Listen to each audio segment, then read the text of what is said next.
Paz seja convosco. Amém. Amém. O Felipe, ele fala de privilégio. Realmente é um privilégio. É um privilégio nós sermos filhos de Deus. Graças a Deus. É um privilégio que Deus nos concede. É um privilégio nós termos uma casa para adorar o Senhor. A palavra de Deus diz que nós não devemos julgar, tecer julgamentos em relação aos outros de uma maneira vã. Não está explícito na palavra, mas é implícito dentro dos ensinamentos do Senhor. Se não assim eu julgar os juízes dos livros, os juízes que vivem trabalhando dentro do nosso meio, todos eles estariam perdidos. E o sentido da palavra não é que nós não podemos julgar, e sim que nós não podemos julgar a revelia sem conhecimento de causa. Nós estamos num número reduzido hoje. Pela manhã, um número mais reduzido ainda. Eu vi poucas pessoas online. Nós temos um privilégio. Eu não tenho como julgar a sua vida, nem condenar você ou tentar exortar de alguma maneira, porque eu não sei do seu dia a dia. Mas você sabe, você que confessa realmente Jesus Cristo como Senhor e Salvador, por que você não está aqui? Ou porque você não esteve aqui pela manhã de maneira presencial ou virtual? Nós temos procurado falar a palavra de Deus. E é algo para você pensar, será que eu estou dando valor a esse privilégio? Será que realmente eu peso isso como algo realmente importante? Ou é apenas mais uma obrigação religiosa no meu dia?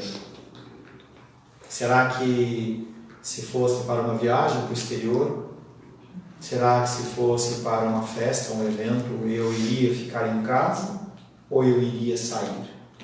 São coisas que nós temos que meditar e pensar. Quando nós oramos nas quartas-feiras pela igreja perseguida, nós não temos a mínima noção do que é isso. Nós não sabemos porque nós podemos cantar e entoar louvores em altas vozes, enquanto na igreja perseguida na China, na Coreia, as pessoas elas são obrigadas a cantar num tom muito baixinho. Porque se elas forem pegas, elas são mortas, elas perdem os seus bens.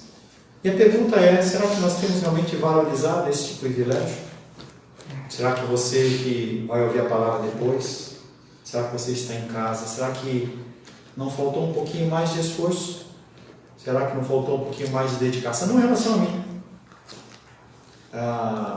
O meu ministério não é alicerçado no número de pessoas para quem eu falo. E sim, o que eu falo. A minha função é falar, é estar aqui para falar. Se você não pode ou não quer, isso é uma faculdade sua. Apesar de nós não termos o livre-arbítrio, nós estamos debaixo das mãos do Senhor.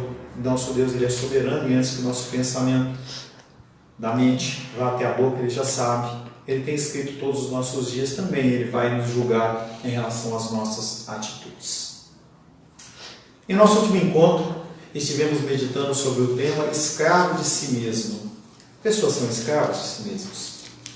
Falava na semana passada também sobre essa condição da pessoa, ela permitir que ídolos sejam construídos no seu coração. Não é o Satanás, não é o mundo, é a nossa carne. A nossa carne ela tem essa faculdade de levar e elevar coisas ao nível de Deus. Essa é a verdadeira idolatria. As imagens elas existem e nas escrituras elas são condenadas, mas as imagens que nós edificamos dentro do nosso coração, elas também são imagens idólatras do nosso ser. Imagens que não são de ferro, de cobre, de cerâmica, mas são imagens que nós cultuamos no nosso coração. Coisas lícitas e coisas ilícitas. Nós podemos transformar uma coisa lícita numa coisa ilícita. E isso é um ídolo muito sério. E assim as pessoas se fazem escravos de si mesmos. E que a escravidão por si só, ela é ruim. E muitas vezes ocorre devido a fatores externos, como guerras, lutas e problemas sociais. Nós estamos vendo a guerra da Rússia. Não é algo que as pessoas poderiam prever. Eu tenho certeza que a população em geral, ela estava vivendo como no fim de Apocalipse que fala, casando-se, dando-se em casamento, pessoas preocupadas na compra de um novo automóvel, de uma viagem, de uma hora para outra a vida deles mudou. Essas coisas acontecem. Porém, a ação de se escravizar a algo que sabemos ser nocivos a nós é muito pior e destrutivo, porque tem o meu aval e o seu aval. Você permite que essa coisa aconteça. É como quando você sente o cheiro de algo ruim. Quando você percebe o odor. Eu não tenho muita habilidade de cheiro, minha esposa tem. Quando ela pega alguma coisa e ela sente o cheiro, ela fala assim, alguma coisa está estranha, alguma coisa está diferente. No mundo espiritual nós não temos essa possibilidade de nos abster, de não termos discernimento do que é certo e do que é errado. Porque isso leva à escravidão. Essa escravidão pessoal, ela se dá a partir da construção de um ídolo dentro do nosso coração. E como eu disse para você, pode ser algo lícito, como família, como trabalho. Nós somos chamados ao Senhor para nos esforçarmos, para nós conseguirmos ter direito de comer. O apóstolo Paulo fala que aquele que não trabalhou não come. Mas a nossa vida, não a vida em prol do trabalho, porque da mesma maneira Jesus diz, nem só de pão viverá o homem, mas de toda palavra que sai da boca de Deus. E aí dentro do lícito nós podemos pensar no amor, na atenção, no respeito, que nós muitas vezes queremos de outras pessoas, mas não recebemos, e nós transformamos isso num ídolo. O verso que ficou da semana passada, em 2 Pedro 2,19, que diz, prometendo-lhes a liberdade, os falsos mestres, quando eles mesmos são escravos da corrupção, pois cada um é escravo daquilo pelo qual se é dominado. O que te domina? Foi a pergunta base do nosso semana passada. O que é que te escraviza? Os falsos mestres, eles são experts em desviar, em especial os novos na fé do reto caminho. Há tantas filosofias, tantos ensinamentos, tantos pensamentos. E não é algo que você pode culpar. Sim, essas pessoas elas vão ser julgadas. Sim, eu perante Deus eu vou ser julgado diante daquilo que eu falo para vocês, se é uma coisa certa ou errada. Mas cabe a vocês terem discernimento. Esses falsos mestres geram assim um caminho de escravidão, que só pode ser quebrado pela ação do Espírito Santo. Mas como? As pessoas vão se converter se não há quem pregue. Como você pode mudar o seu comportamento se você não se dedica na leitura das Escrituras? Tivemos a marcha para Jesus esse fim de semana. Eu estava lá em Uberlândia, acabei não falando para a igreja, foi uma viagem de última hora. Eu fui lá dar uma ajuda para o pastor Ayrton. É uma missão, não estou fazendo esse nível de trabalho. É uma faculdade que o objetivo é ensinar administração, RH e todas essas matérias, mesmo direito, dentro de uma cosmovisão cristã. E quando ele me chamou primeiro para ajudar na compra da faculdade, eu saí, não é o meu foco, mas quando ele pediu para ajudar na organização, sim, eu ajudo. É um ministério, é uma extensão da nossa igreja lá em Uberlândia. Aí eu passei lá, quinta-feira, passei a sexta-feira e voltei à noite. À noite, 11h30 da noite, eu saí de lá e cheguei aqui 5 horas da manhã, porque nós tínhamos algumas atividades aí dos irmãos, atividades externas. Então a minha função é simplesmente abençoar as pessoas através do reino. Mas o que nós vemos é que, por exemplo, dentro dessa marcha para Jesus, independente do que você acredita ou do que você não acredita, as pessoas muitas vezes tomam isso como algo bom, ou outros tomam como algo ruim. Mas será que tem algum efeito? Será que o Senhor realmente ele se agrada apenas dessas coisas? Tivemos a figura do presidente lá, e também não cabe a mim julgar, porque quando nós vemos as autoridades na marcha gay, a gente critica, e se ele quer participar da marcha para Jesus, e eu pessoalmente eu não participei, eu não vi, eu não assisti, não sei quantas pessoas tinham, não sei se ele fez gesto, se ele não fez gesto, mas nós temos que entender que qual é o nosso chamado para o cristianismo? Será que é apenas um dia, um evento? Ou será que nós temos que realmente ter uma mudança diária, uma mudança de vida, refletida através das nossas vidas? Eu creio que é muito mais nessa segunda opção, nessa segunda parte do que na primeira. O Senhor ele quer ver atos pequenos da nossa parte, em meio aos nossos entes queridos, familiares, as pessoas que convivem conosco. O tema da palavra de hoje é voltando às velhas práticas. E isso é ruim. O termo velhas práticas ele faz referência a coisas erradas, a coisas ilícitas. Nós estamos aqui nessa terra com o objetivo de aprender. O foco da nossa igreja é o ensino. Falava hoje com o Felipe antes do culto, e aí eu falando sobre algumas coisas que a gente vê e ouve, e eu com o passar do tempo eu fui amadurecendo, tanto eu como minha esposa, e a gente começa a ouvir as pessoas falando e conseguir discernir as coisas que são boas e atrair aquilo para a gente, o que não é bom a gente coloca de lado. E ele falava que ele aprendeu, e isso era um dos objetivos, é um dos objetivos do meu discipulado, a pessoa aprender a discernir. Não repudiar tudo, mas a pessoa conseguir extrair o que é benéfico, o que é bom e o que é ruim, fazer uma separação. Mas o que acontece é que as pessoas muitas vezes, mesmo sabendo, elas voltam às velhas práticas. Elas continuam, depois de aprender, depois de serem convencidos pelo Senhor, elas voltam a fazer as mesmas coisas. Eu, como pastor, tenho visto isso, e como homem, eu tenho vivido isso, porque eu faço da minha vida um exemplo em relação a isso. Eu aprendo do Senhor e eu volto a fazer. Mas o objetivo que o Espírito Santo tem nas nossas vidas é que nós nos constrejamos, que nós devemos parar de voltar às velhas práticas. Você foi convencido pelo Senhor? Se não foi, pergunte, se instrua, busque conhecimento. Mas se você foi, não volte às velhas práticas. Não volte. Porque é um atestado de rebeldia diretamente com o Senhor. É algo muito sério. E quanto mais Deus te dá, mais Ele vai te cobrar. Quero convidar você a abrir a palavra de Deus na segunda epístola, 2 Pedro. Nós vamos, se Deus assim permitir, finalizar na noite de hoje o capítulo 2.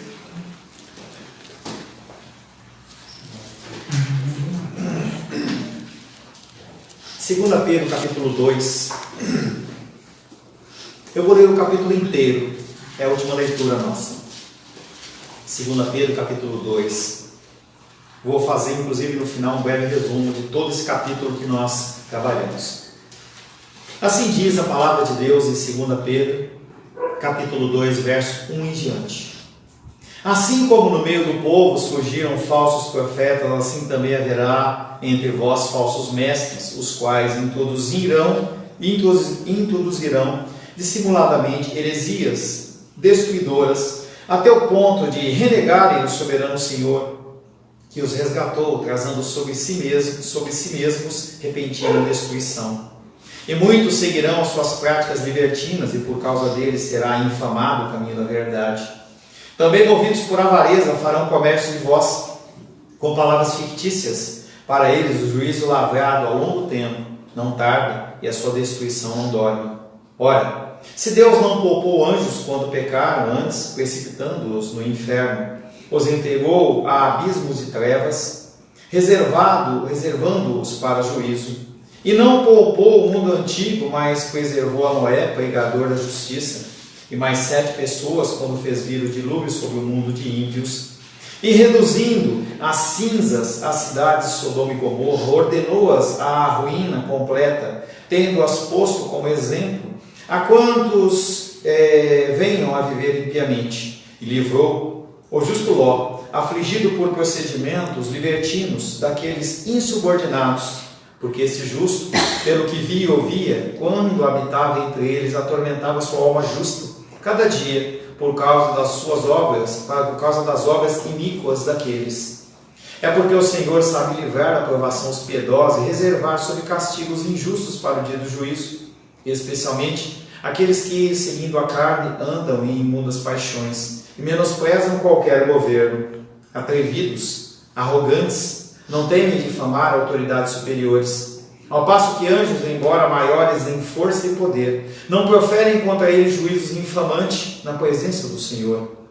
Esses, todavia, como brutos irracionais, naturalmente feitos para a presa e destruição, falando mal daquilo em questão, ignorantes na sua destruição, também hão de ser destruídos, recebendo injustiça por salário da injustiça que praticam, considerando como prazer a sua luxúria carnal em pleno dia, quais nódoas e deformidades. Eles se regalam nas suas próprias mistificações, enquanto banqueteiam junto convosco, tendo os olhos cheios de adultério e insaciáveis do pecado, engodando almas inconstantes, tendo o coração exercitado na avareza, filhos malditos.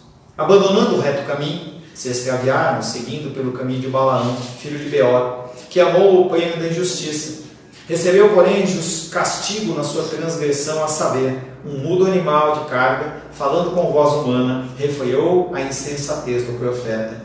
Esses tais são como fontes sem água, como névoas impelidas por temporal. Para ele está reservada a negridão das trevas. Porquanto, proferindo palavras jactanciosas de vaidade, engodam com paixões carnais por suas libertinagens aqueles que estavam prestes a fugir dos que andam no erro, prometendo-lhes liberdade, quando eles mesmos são escravos da corrupção, pois aquele que é vencido fica escravo do vencedor. Portanto, se depois de terem escapado da contaminação do mundo, mediante o conhecimento do Senhor e Salvador Jesus Cristo, se deixam enredar de novo e são vencidos, tornou-se o seu último estado pior que o primeiro.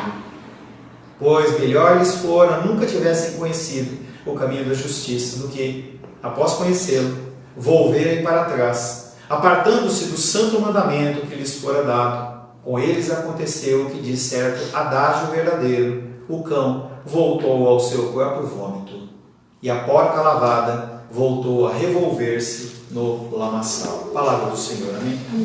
Senhor, te louvamos pela leitura da tua santa e bendita palavra, agradecemos pelo teu amor, a tua graça, agradecemos porque tu tens, Pai, nos revelado, nos constrangido, nos trazido à consciência.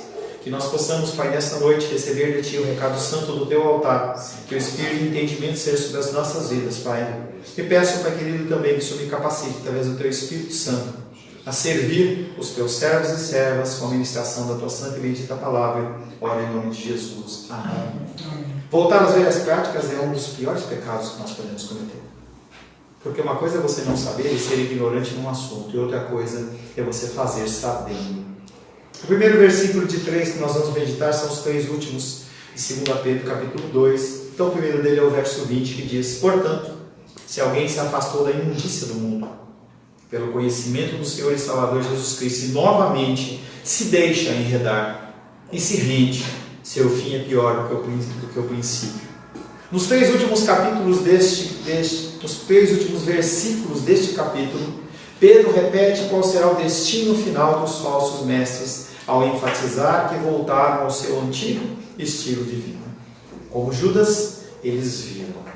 Como Judas, eles aprenderam. Como Judas, eles foram convencidos. E mesmo assim, eles voltam ao seu antigo estilo de vida. No passado, essas pessoas eram membros da igreja, como eu e você. E conheceram os ensinamentos da fé cristã. Como, por exemplo, quando Jesus Cristo enviou os discípulos 2 a 2 para pregar o Evangelho. Marcos, capítulo 6, verso 12 e 13, por gentileza.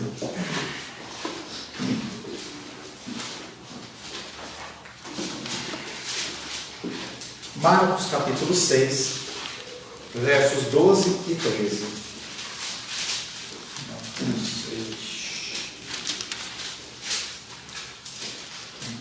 Então, saindo eles, pregavam ao povo que se arrependesse, expeliam muitos demônios e curavam numerosos enfermos, ungindo-os com óleo. Jesus Cristo deu uma ordenança para esses homens, que após ouvir a palavra, foram comissionados a ir. Judas estava entre eles, e obviamente, ele conhecia Jesus. Ele pregou, ele realizou milagres em nome de Jesus. Mesmo assim, Judas traiu o seu mestre. Voltou às velhas práticas. Quando você pensar em pessoas que voltam às velhas práticas, o maior exemplo que nós temos é a figura de Judas. E é a esse que você tem que se comparar quando assim você procede. Os apóstatas tinham conhecimento de Jesus Cristo, esses falsos mestres de 2 Pedro. Mas eles eram os desprovidos da intimidade que caracteriza o relacionamento do verdadeiro crente com Cristo. Uma das coisas que nós temos que tomar um enorme cuidado é a falta de relacionamento com Deus. A leitura da palavra é essencial. A meditação da palavra ela é essencial. Mas se você não tem um tempo com Deus, você naturalmente vai se tornar religioso.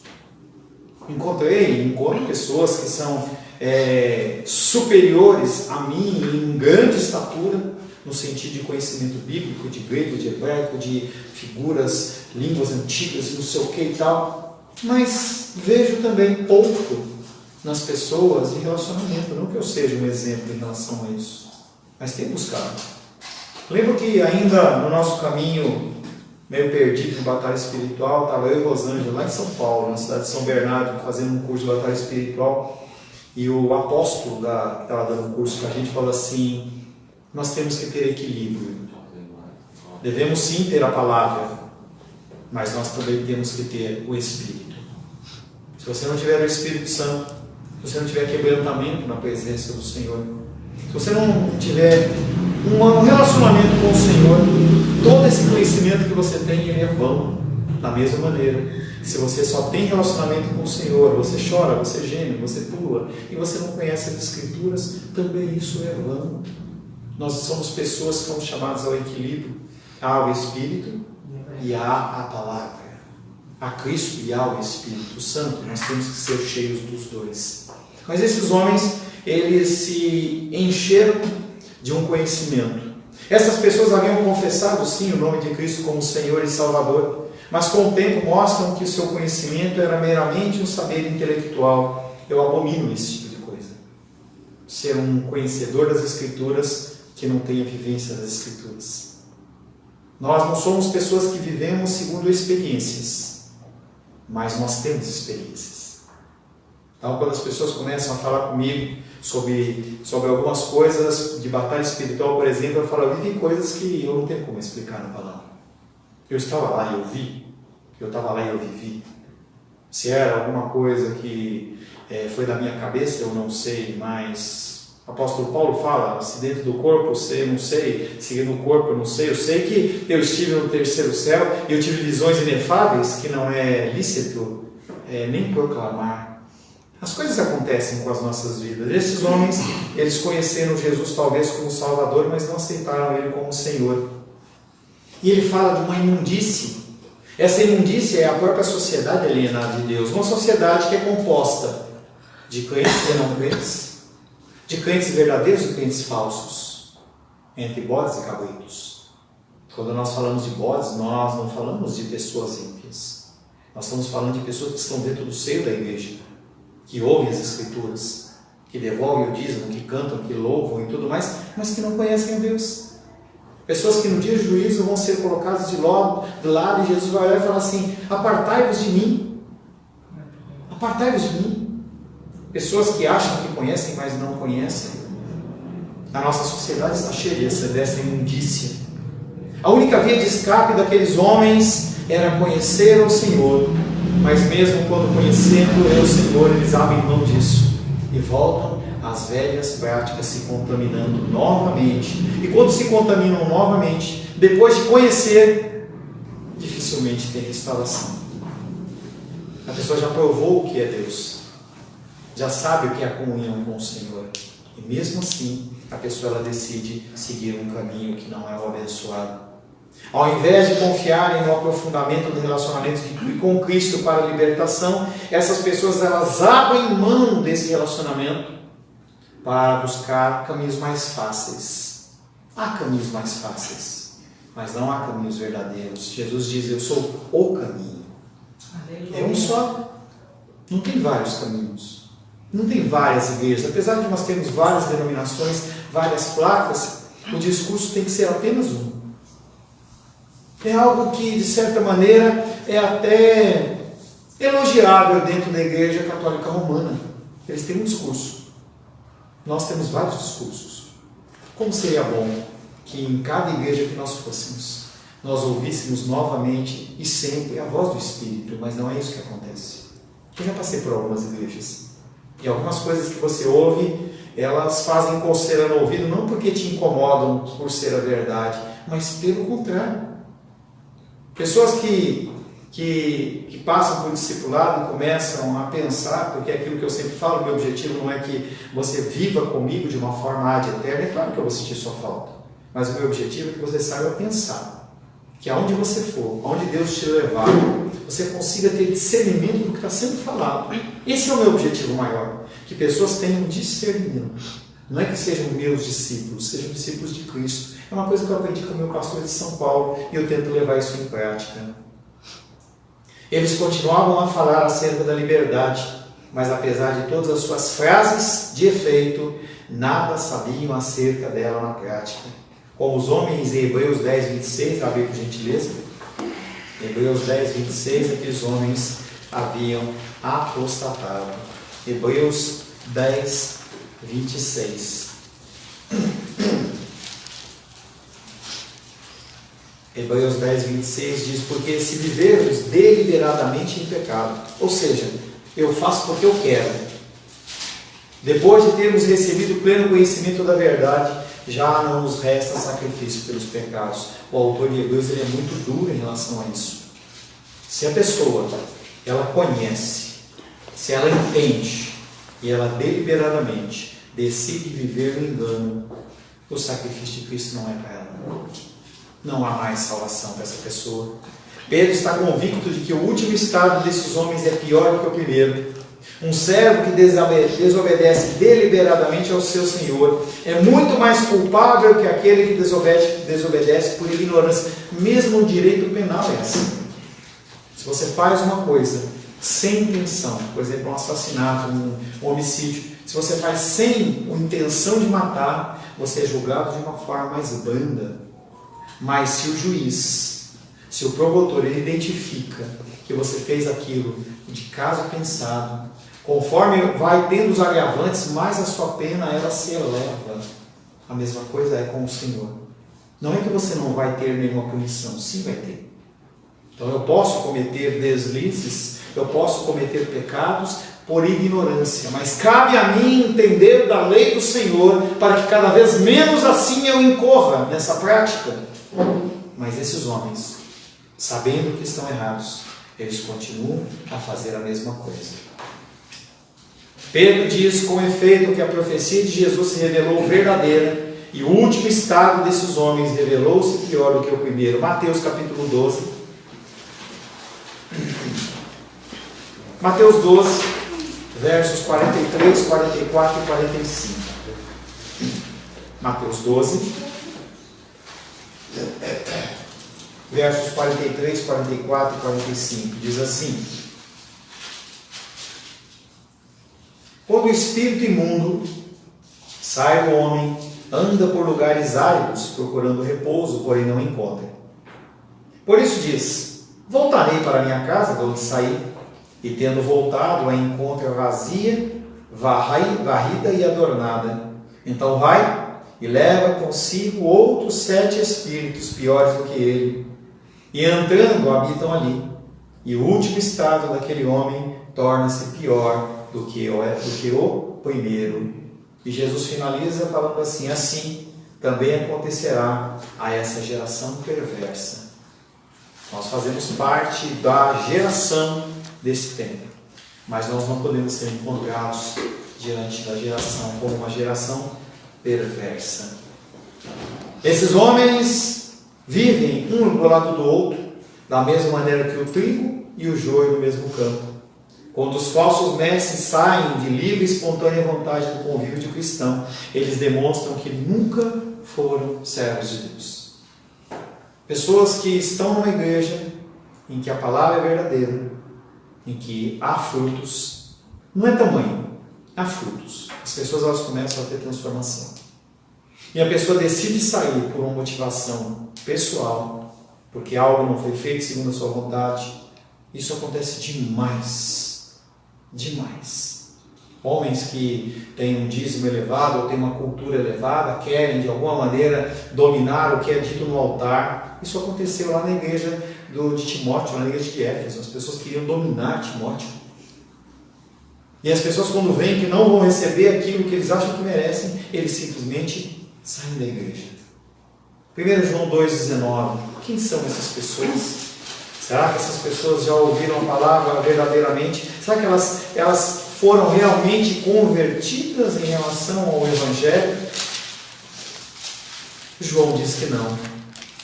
1 João 2,19 diz: eles saíram do nosso meio, entretanto não eram dos nossos. Porque se tivessem sido dos nossos, teriam permanecido conosco.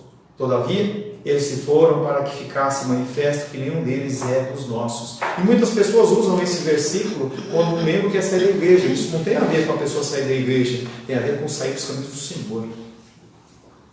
Timóteo andou com Paulo e chegou um momento que ele parou de andar com Paulo para abrir a igreja de Éfeso, ou para assumir a igreja de Éfeso. Não quer dizer que ele se desviou do caminho.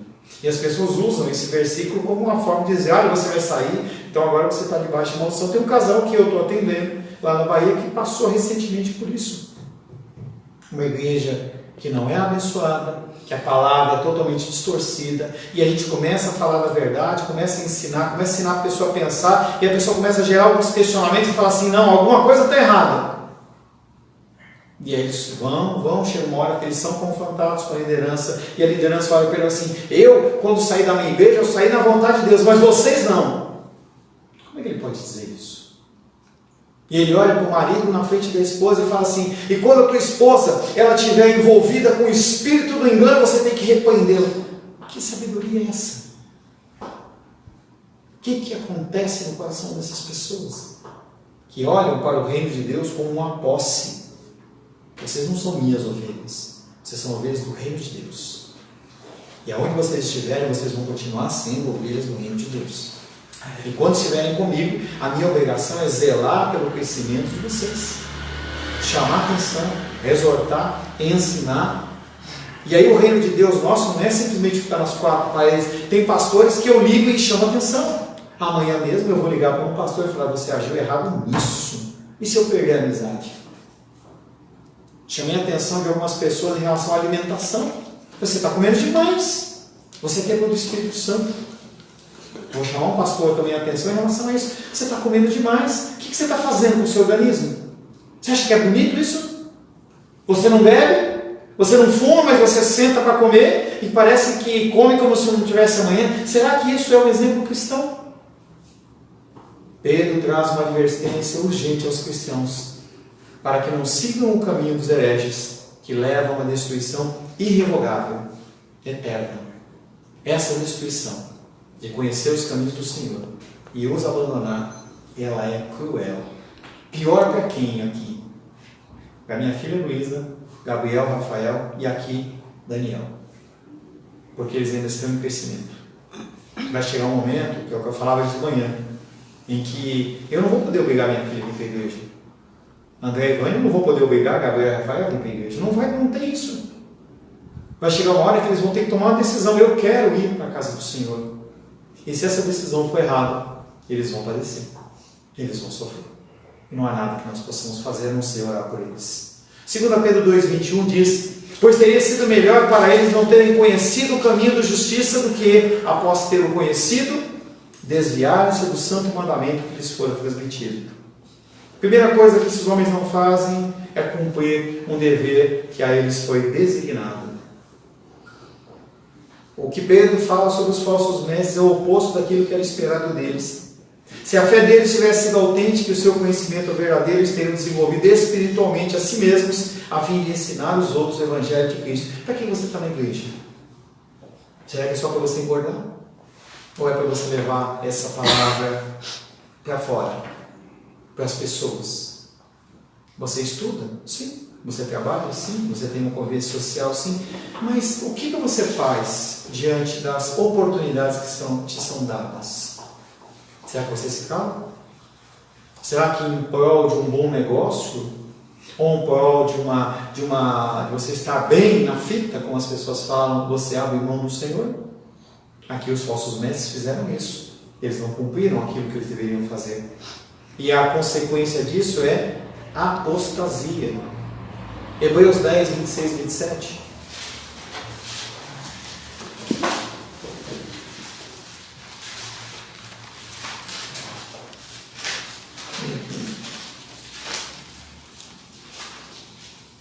Hebreus 10, 26 e 27. As Escrituras advertem claro e repetidamente sobre esse pecado da apostasia. Hebreus 10, 26 e 27 diz assim: porque se vivermos deliberadamente em pecado, depois de termos recebido o pleno conhecimento da verdade, já nos resta sacrifício pelos pecados. Pelo contrário, certa expectação horrível de juízo e fogo, vingador, prestes a consumir os adversários. Adversário de quem? De Deus. Tudo que você ouve vai te ser cobrado. Alguns dizem, então eu vou parar de ler, vou parar de orar, vou parar na igreja, porque assim eu fico isento negativo. O juízo ele vem tanto pela não aplicação dos ensinamentos, como você abrir mão de aprender esses ensinamentos. Você ter a possibilidade de estar na casa do Senhor e não estar, vai te ser cobrado. Algo que talvez não seja cobrado de uma igreja perseguida, como no Afeganistão, que é o primeiro país em perseguição aos cristãos. Mas você vai ser cobrado.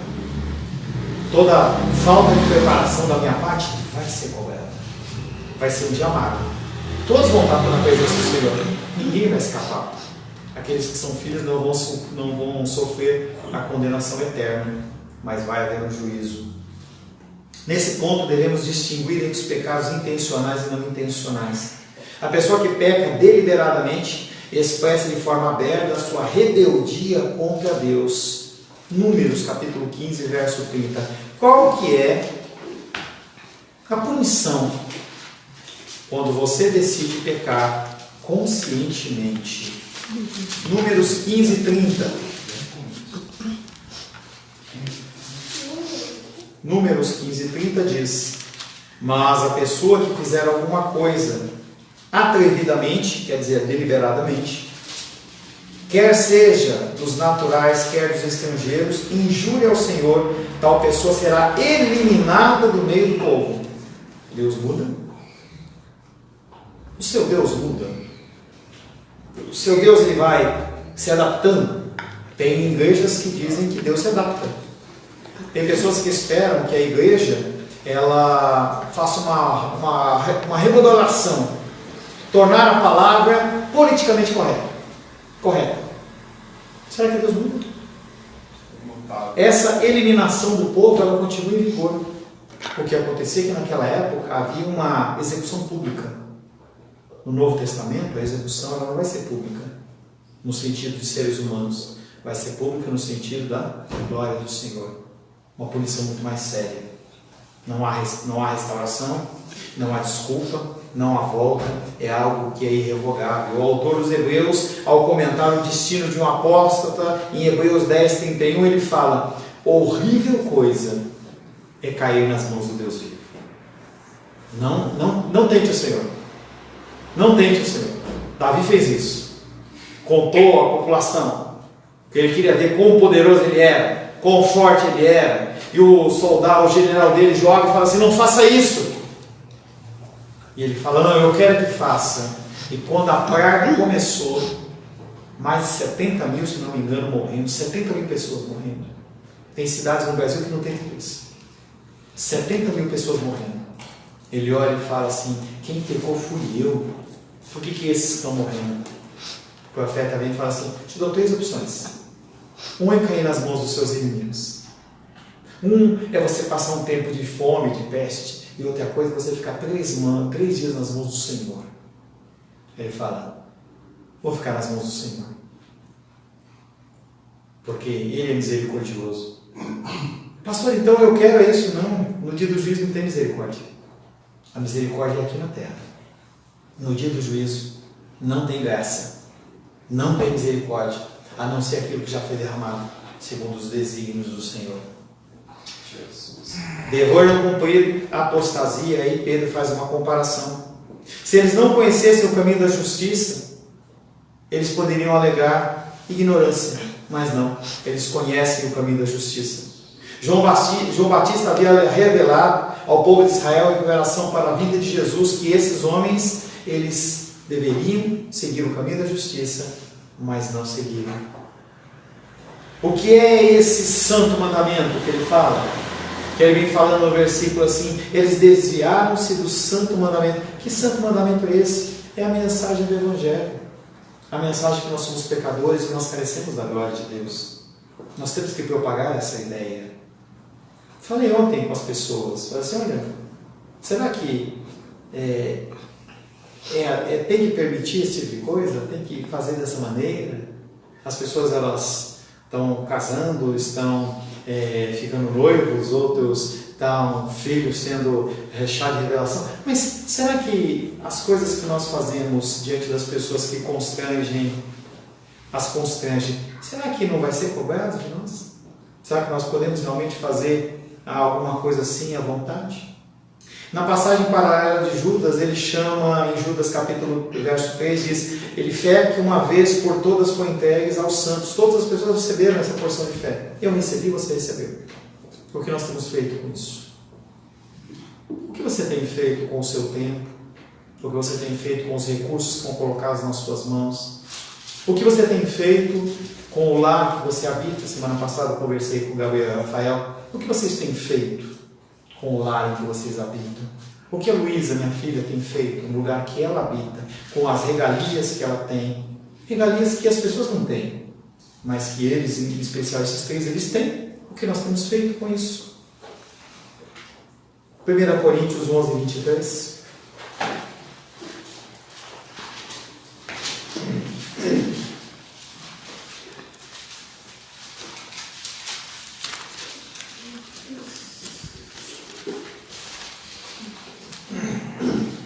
Um versículo muito conhecido no nosso meio. Porque eu recebi do Senhor que também vos entreguei, que o Senhor Jesus, na noite que foi traído, tomou o pão, que tendo dado graça, partiu e disse, é o meu corpo que é dado por vós, fazei isso em memória de mim. Ele está falando no verso 23 que o que ele recebeu é o que ele entrega. Você não tem que inventar nada. É o que você recebe. O que você recebe na sua meditação, o que você recebe no culto, numa ministração pela internet, que você consiga discernir o que é bom e o que não é ruim. Você tem que passar isso para frente. Você não é chamado para ficar com algo guardado apenas no seu coração. É uma joia preciosa que você recebe. É algo que as pessoas não têm e que você recebe. Da mesma maneira que você recebeu, você entrega. Pedro chama esse evangelho de tradição sagrada, o que significa que ele deve ser mantido, intacto, obedecido e ensinado. Os falsos mestres, diferente desse conceito de 1 Coríntios 11, 23, eles pegam todo esse contexto e eles pervertem. Eles chamam a luz de trevas, eles chamam a liberdade de escravidão e a escravidão de liberdade, e ao fazerem, eles cometem um pecado imperdoável. Qual que é o pecado imperdoável? Mateus 12, 32. Talvez você tenha se questionado, que pecado é esse? Eu vou te falar agora. Mateus 12, 32.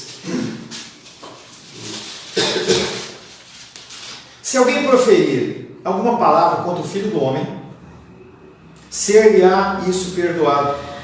Mas se alguém falar contra o Espírito Santo, não será isso perdoado, nem neste mundo, nem no porvir. Que pecado é esse? É o pecado dos falsos mestres.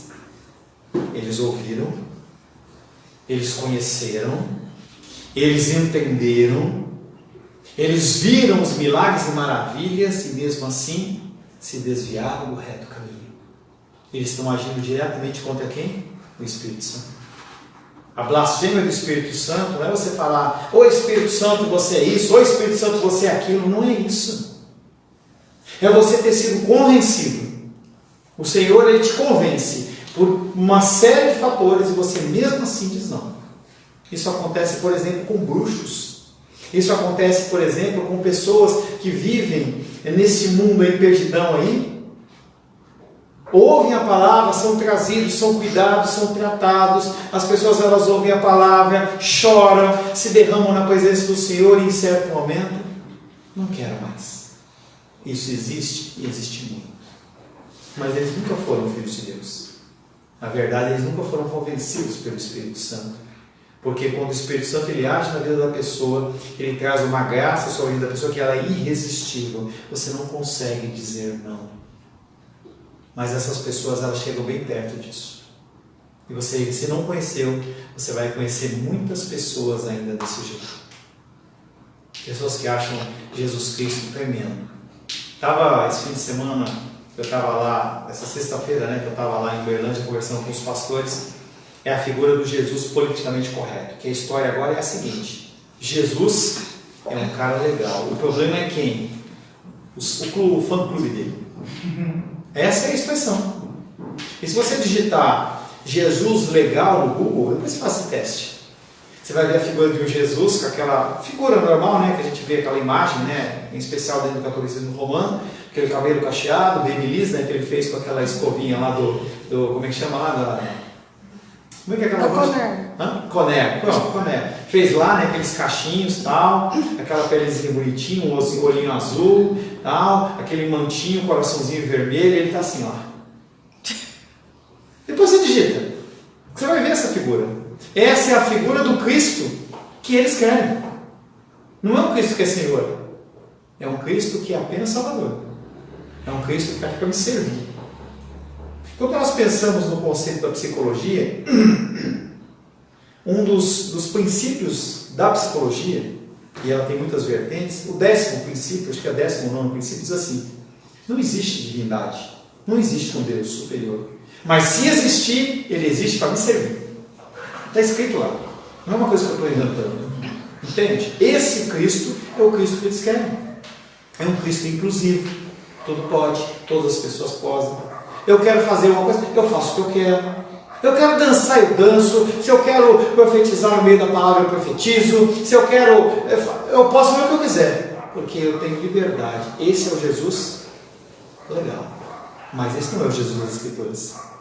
Não é o Jesus que tem que ser pregado. E quando você distorce isso, sabendo que está errado, você está em maus lençóis. Caifás e Anás, eu nunca sei qual dos dois. Ele faz uma afirmação e fala assim: importa que um homem morra por todo esse povo. Se você for buscar a referência, você vai ver que ele sabia que Jesus era o Messias. Não é uma coisa ignorante, ele sabia que ele era o Messias, mas ele ia perder o status dele, ele ia perder toda aquela estrutura eclesiástica, aquele respeito, e ele fala: negativo, não vamos permitir isso não. 2 Pedro 2,22, nosso último versículo, diz assim: cumpriu-se nele a verdade do provérbio, o cão voltou ao seu próprio vômito, e ainda a porca lavada voltou a revolver-se na lama. A primeira coisa que eu quero dizer para você é que o meu discurso não é um discurso contra os cachorrinhos, tá? O que eu vou falar aqui é o que as Escrituras estão falando, tá? Porque às vezes as pessoas elas confundem. Eu lembro que eu tinha uma aluna de teologia que eu falei algumas coisas e aí ela ficou brava comigo. E aí num módulo de teologia, que era um outro curso, quando ela entrou na sala e me viu, depois ela falou para mim assim: pastor, a minha vontade era ir embora. Você falou dos meus filhinhos. E aí depois que ela assistiu a aula tal, aí ela foi lá conversando, fizemos umas pazes, era uma pessoa gente boa tal. O que eu vou falar é o que está nas Escrituras, não é o que eu acho, o que eu penso, o que eu estou falando, tá? O cão voltou-se ao seu próprio vômito, e ainda a porca lavada voltou a revolver-se na lama. Pedro conclui esse capítulo 2, essa análise dos falsos profetas, falando dois provérbios, não provérbios que estavam nas Escrituras, provérbio que era um ditado popular entre eles. O primeiro citado é exatamente o que aparece no Antigo Testamento, Provérbios 26:11.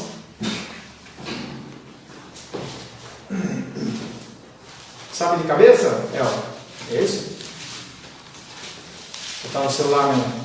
Não. Então tá bom.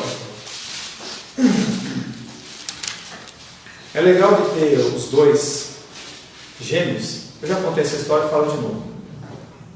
Quando eu tinha meu primo, quando eu era pequeno, da idade de vocês, eu tinha um primo meu que chamava Paulo Sérgio, e meu primo era Paulo César. E aí, quando a gente aprontava, meu tio gritava lá no meio da casa assim: Paulo! E meu pai falou: qual Paulo aprontou? Aí ele falava assim: eu não sei, mas um dos dois aprontou. É uma coisa, um dos dois. Quando eu falo eu já sei que um dos dois está nesse esquema, né? Provérbios 26:11. Vamos lá. Como o cão que torna o seu vômito, assim é o insensato que reitera a sua estultice, ou seja, volta às velhas práticas.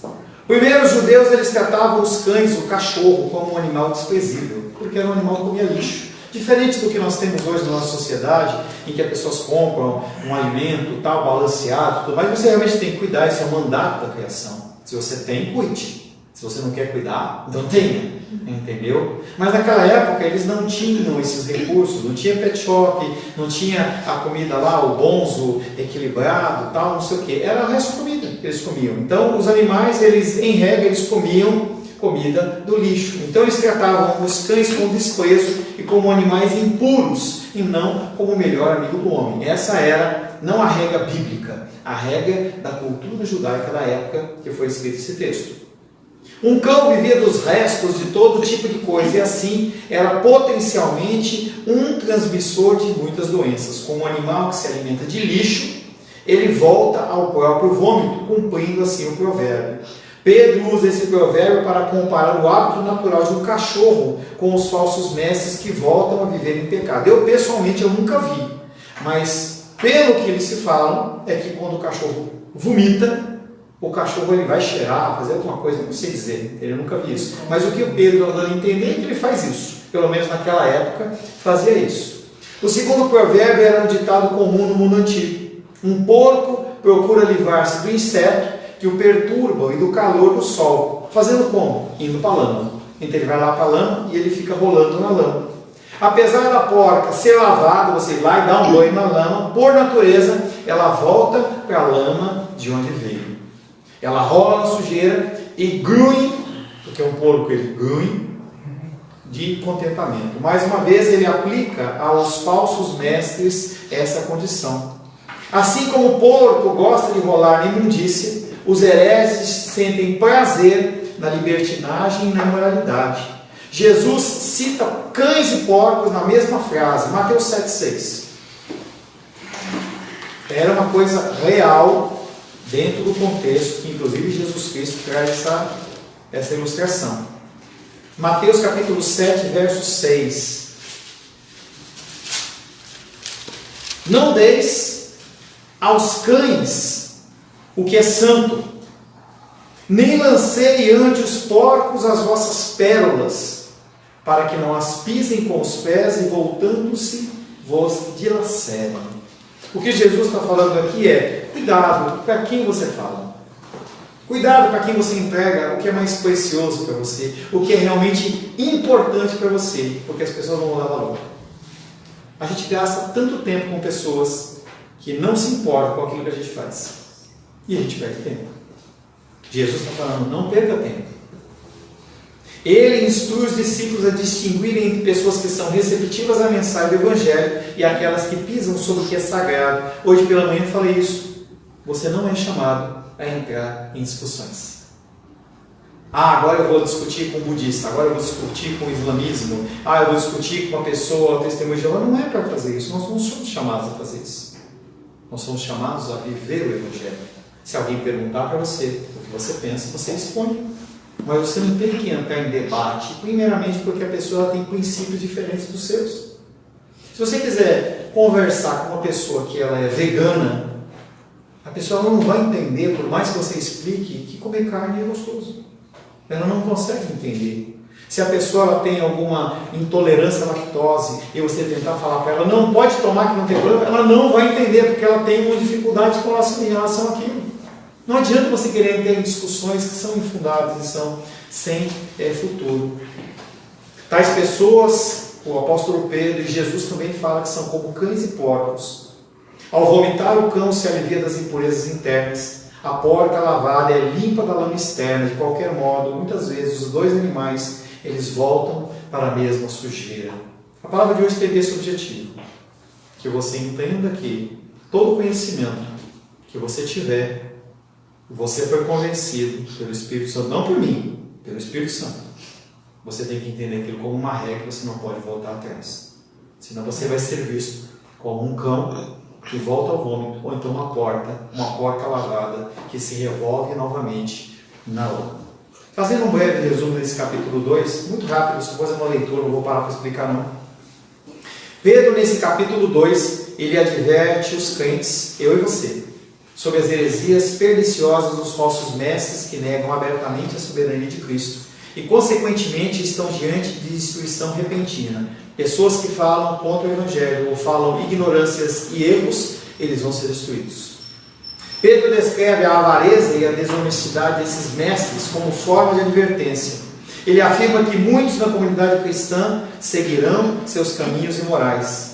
Com alguns exemplos da história, Pedro compara o destino dos falsos mestres àquele dos anjos que pecaram e foram condenados ao inferno, dos contemporâneos de Noé que pereceram no dilúvio das cidades de Sodoma e Gomorra, que foram reduzidas a pó.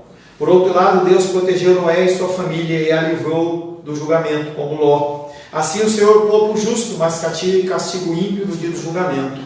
Os falsos mestres maldizem até mesmo os seres celestiais. De modo arrogante fazem acusações, comportam-se como animais e assim estão diante da destruição inevitável. Em plena luz do dia integram-se a bebedice e a prática do adultério. São avarentos e experientes na sedução. Pedro usa como ilustração a vida do tempo de Balaão, cuja besta de carga o repreendeu. A linguagem de Pedro é ilustrativa. Ele faz uso da metáfora, da comparação, ao descrever os falsos mestres com fontes de água e nuvens sem chuva. Mais uma vez, Pedro adverte os crentes sobre o perigo da sedução. Os hereges prometem liberdade, porém eles próprios são escravos do pecado. Por terem conhecido o caminho da justiça, os apóstatas devem prestar contas dos seus atos. Teria sido melhor que eles jamais tivessem conhecido a Cristo. Com 2 provérbios, eles encerram o capítulo 2, dizendo que aqueles homens, eles voltam ao próprio vômito e voltam à lama. Mas por que Pedro ele perdeu tanto tempo falando dos falsos mestres, em vez de falar da verdade? Porque, primariamente, Pedro ele é um pastor. Para finalizar, João capítulo 21.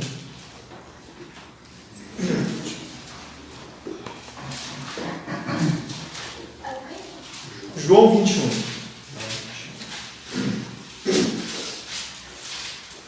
João 21, versos 15, 16 e 17.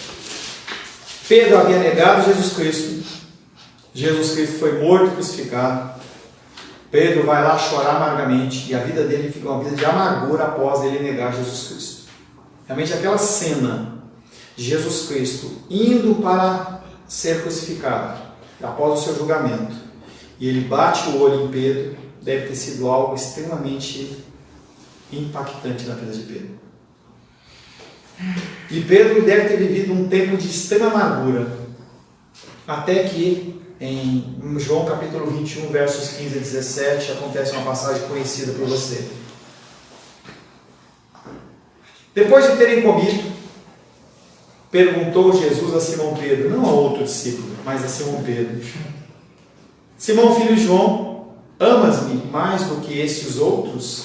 Ele respondeu: sim, Senhor, tu sabes que te amo. E ele lhe disse: apacenta os meus cordeiros. Tornou a perguntar pela segunda vez: Simão, filho de João, tu me amas? Ele lhe respondeu: sim, Senhor, tu sabes que eu te amo. Disse-lhe Jesus: pastorei as minhas ovelhas. Verso 17. Pela terceira vez Jesus lhe perguntou: Simão, filho de João, tu me amas? Pedro entristeceu-se por ele ter dito pela terceira vez: tu me amas. E respondeu-lhe: Senhor, tu sabes todas as coisas, tu sabes que eu te amo. E Jesus lhe disse: apacenta as minhas ovelhas. Por que Pedro ele gastou todo o capítulo 2 falando dos falsos mestres? Porque ele, como pastor, ele tinha como obrigação pastorear as ovelhas do Senhor. Aleluia. Algo que é comissionado a mim e a você. Nós temos essa obrigação. Eu tenho como obrigação primária pastorear minha esposa e a minha filha. Como foi esta obrigação secundária, pastorear a vida de vocês, que nos ouvem na internet. Lourdinha mandou uma mensagem para mim dizendo que ela está muito mal, muita dor, vou tentar vê-la na terça-feira. A minha obrigação é essa. A sua obrigação também é essa. Por isso que Jesus Cristo falou: ide e pregar o Evangelho a toda criatura, ensinando todas as coisas. Que coisas? As coisas que você tem aprendido. Vamos lá em Mateus, finalzinho de Mateus, por gentileza.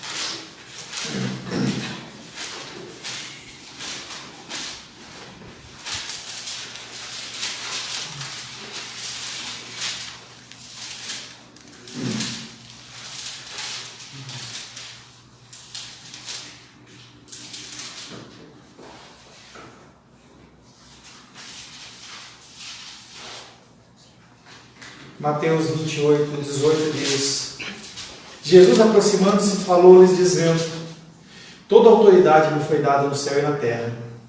Ide, portanto, fazei discípulos de todas as nações, batizando-os em nome do Pai, do Filho e do Espírito Santo, ensinando-os a guardar todas as coisas que vos tenho ordenado. E eis que estou convosco todos os dias até a consumação do século. Essa ordenança é para mim e para você. Amém. E diferente do que o texto bíblico diz que é ide, eu já falei para vocês que é indo. Onde você for, onde você estiver, seja um discípulo do Senhor e ensine aquilo que você tem aprendido. Aleluia. Amém? Senhor, te louvamos, te adoramos e bendizemos pelo privilégio da sua santa e bendita palavra. Queremos agradecer ao Senhor, Pai querido, porque o Senhor é bom e a sua misericórdia dura para sempre. E o Senhor, Pai querido, mesmo nos resgatou.